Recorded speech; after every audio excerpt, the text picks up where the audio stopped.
அருணகிரிநாத சுவாமிகள் கிளியின் உருவமாக மாறி அதன் பின் அப்பன் முருகப்பெருமானிடத்திலே சரணாகதி அடைந்த பின்பாக பாடிய 51 பாடல்களினுடைய தொகுப்பே கந்தர் அனுபூதி.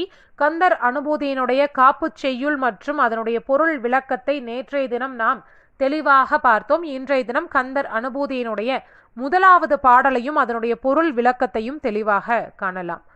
ஆடும் பரிவேல் அணி சேவல் என பாடும் பணியே பணியாய் அருள்வாய், தேடும் கயமாமுகனை செருவிற் சாடும் தனியானை சகோதரனே.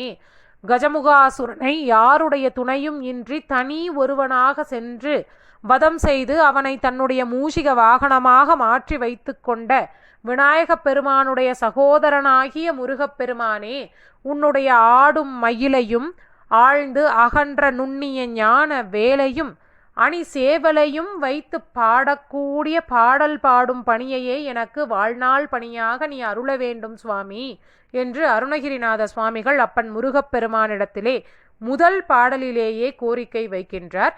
இந்த பாடலை நாம் முருகப்பெருமானை நோக்கி தினம்தோறும் பாராயணம் செய்து வரும்போது நிச்சயமாக நமக்கான பணியாக நாம் என்ன வேண்டுகின்றோமோ அந்த பணி நமக்கு கிடைப்பதற்கான அருளாசியை அப்பன் முருகப்பெருமான் நிச்சயமாக நமக்கு அருளியே தீருவார். அதே போல இந்த பாடலினுடைய இன்னொரு சிறப்பு என்னவென்றால் ஆடும் ஆ உ இம் இதனுடைய சேர்க்கையே ஆடும். அகரம் உகரம் மகரம் ஆகிய மூன்றும் இணைந்ததே ஓம்காரம் எனும் பிரணவ பொருளாகும். இந்த ஓம்காரம் எனும் பிரணவ பொருளை உள்ளடக்கிய வார்த்தையாகிய ஆடும் என இந்த பாடலை தொடங்கியுள்ளார் அருணகிரிநாத சுவாமிகள்.